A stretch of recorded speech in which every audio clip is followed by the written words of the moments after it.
लोकपाल वाली सरकार लाओ, लोकपाल जिसको हर आदमी खुल के बात करे। ये सब लोग एजेंडे के तहत काम कर रहे हैं। ये लोग देश के वफादार, देश हित में काम नहीं कर रहे हैं। ये लोग मुल्क के गद्दार लोग हैं। बाबा रामदेव जैसा लोग इस तरह का बयान देने का मतलब है वो मुल्क का वफादार हो ही नहीं सकता। मुल्क में तो उसी जमाने में कह दिया गया साफ तौर से कि मजहब नहीं सिखाता आपस में बैर रखना, हिंदी है हम वतन है, हिंदुस्तान हमारा। न हिंदू बुरा है, न मुसलमान बुरा है, न गीता बुरी है, न कुरान बुरा है, नफरत फैलाने वाला इंसान बुरा है। तो रामदेव जी का जो नफरती बयान है उसकी हम बड़ी कठोर शब्द में निंदा करते हैं। नमाजी से तो गलती होना, आप पर्टिकुलर कोई व्यक्ति नमाज भी पढ़ता हो और पाप भी करता हो, ये कहीं देखने को मिलेगा। लड़की को उठाना, ये हाँ, ये पाखंड, हाँ, ये तो और ज्यादा घृणित बात है।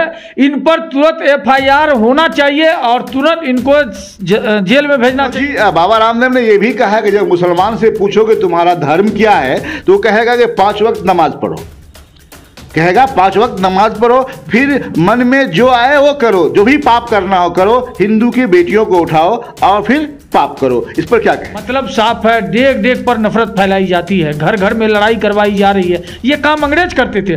बाबा रामदेव जी कहीं न कहीं विदेशी ताकत से मिल चुके हैं। इन लोगों को सिटीजन मोदी जी दिलवा दिए हैं। ये लोग जितने, जैसे अडानी अभी भाग रहा है, मेहुल चौकसी भागा। रामदेव का जो ये कृत्य है वो समाज में बांटने के लिए, देश की एकता और अखंडता को तोड़ने के लिए, सर्वधर्म संभाव को नष्ट करने के लिए और अपनी राजनीतिक रोटी, जो उनके बड़े भाई हैं जिनके लिए वो राजनीतिक यदा कदा काम करते हैं, उनको फायदा करने के लिए ये ध्रुवीकरण का एक साजिश। सलाम दोस्तों, आप देख रहे हैं हिंदुस्तानी मीडिया, मैं आपके साथ शाहिद कामरान। बाबा रामदेव अपने विवादित बयान को लेकर एक बार फिर सुर्खियों में हैं।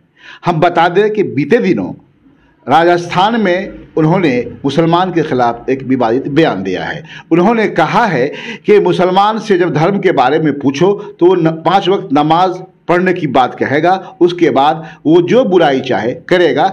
इसी के बारे में जानने के लिए अभी हमारे साथ मौजूद हैं कांग्रेस के 2 वरिष्ठ लीडर।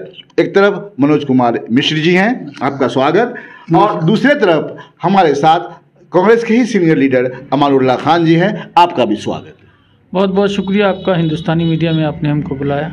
मनोज मिश्र जी, आपसे जानना चाहेंगे कि बाबा रामदेव ने मुसलमानों को आतंक का सहारा लेने, साथ ही हिंदू महिलाओं का अपहरण करने का आरोप लगाया है, आपकी क्या राय? देखिए, मैं बहुत स्पष्ट शब्द में कहना चाहता हूँ कि न हिंदू बुरा है, न मुसलमान बुरा है, न गीता बुरी है, न कुरान बुरा है, नफरत फैलाने वाला इंसान बुरा है।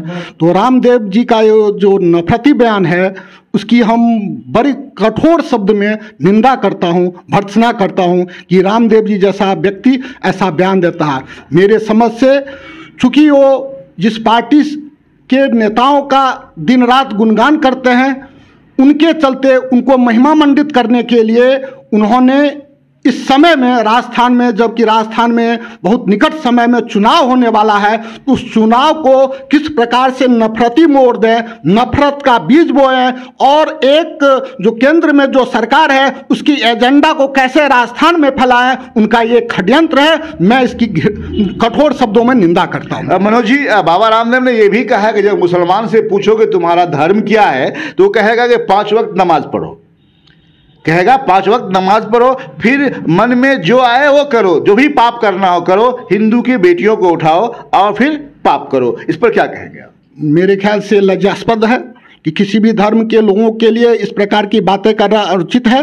भारत जो है सर्वधर्म समभाव की का स्टेट है। भारत जो है धर्मनिरपेक्ष राष्ट्र है। ऐसे धर्मनिरपेक्ष राष्ट्र में किसी एक कौम को इस प्रकार से नीचा दिखाना या उनके लिए कुछ गलत शब्द का प्रयोग करना बिल्कुल ही सही नहीं है।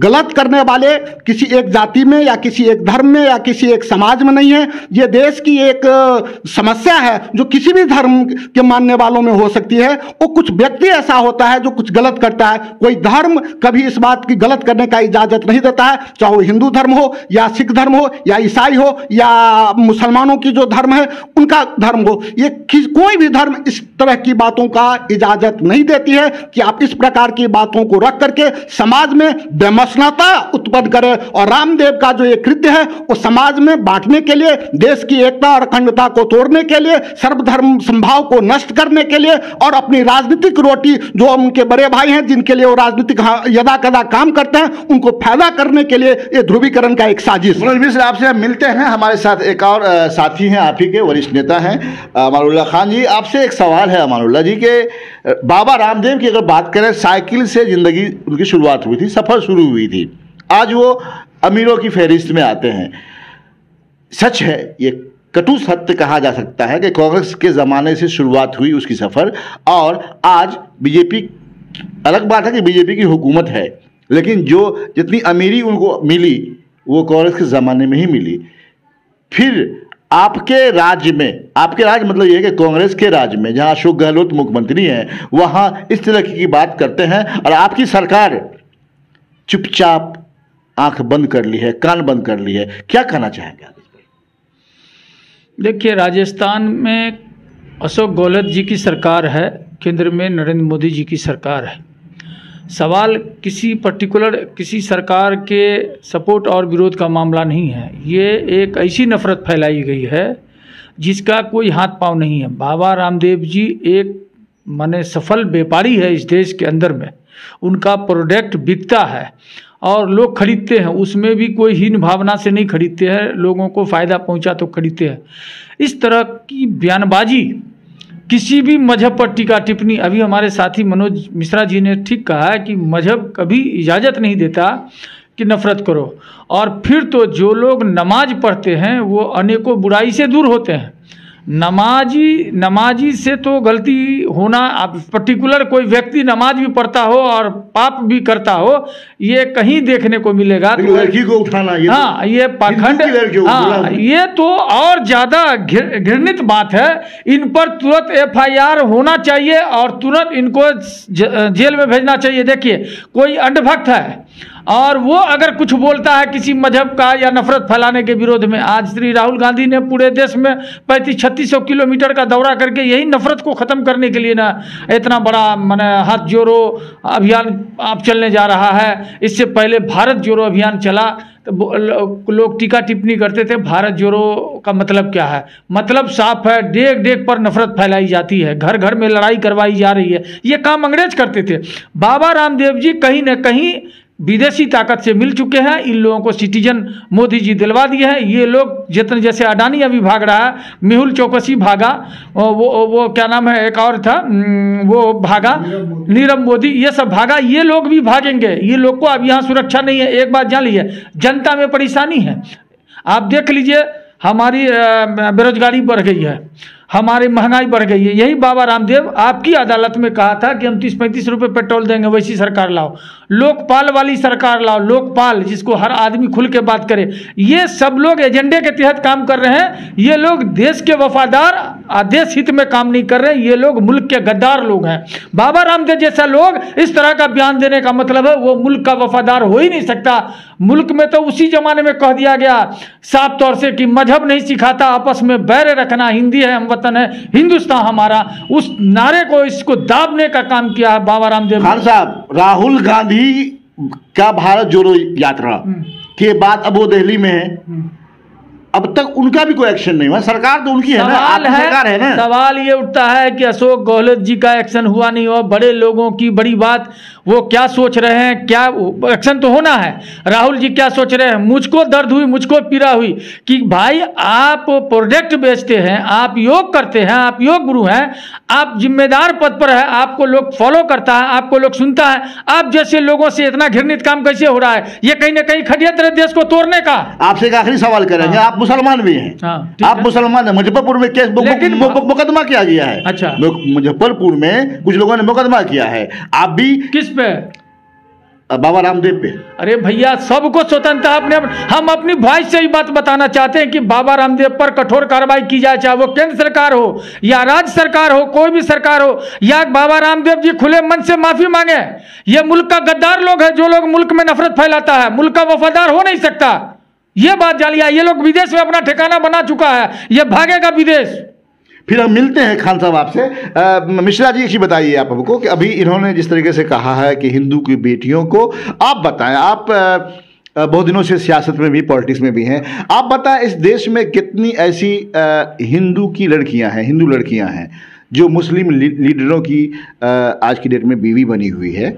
और मेरा मानना है कि ज़्यादातर जो बीवी है वो आरएसएस और बीजेपी के लीडरों की है। क्या इस पे आप सहमत हैं मेरी बात? हाँ है, लेकिन नाम याद है? हाँ है, लेकिन ये देश में जो है ना, इस देश में संविधान है और इस संविधान के अनुसार ये लोगों को, लड़कियों को अधिकार है, किसी भी जाति, किसी भी धर्म की लड़की हो, वो किसी भी मजहब में या किसी भी जाति में अपनी शादी इच्छा के अनुसार कर सकती है।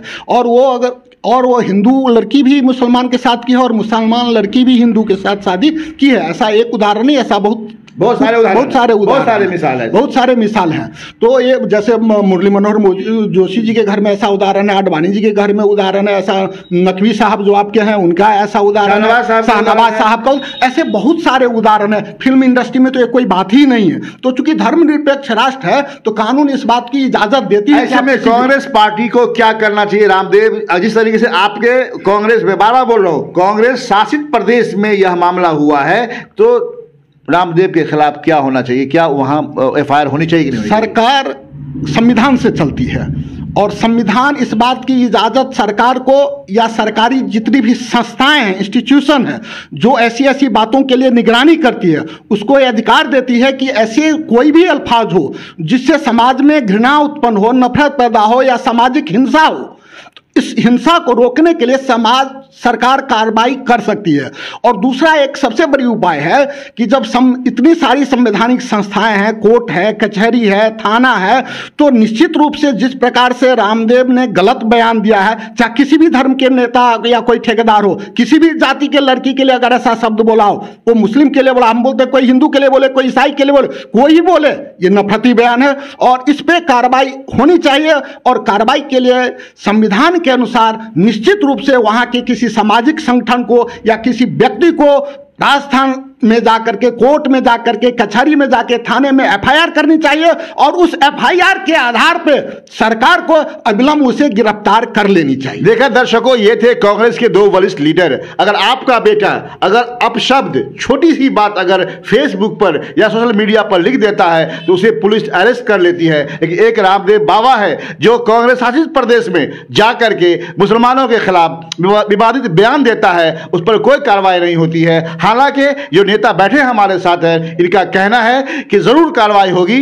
वक्त का इंतजार कीजिए, देखते रहिए हिंदुस्तानी मीडिया।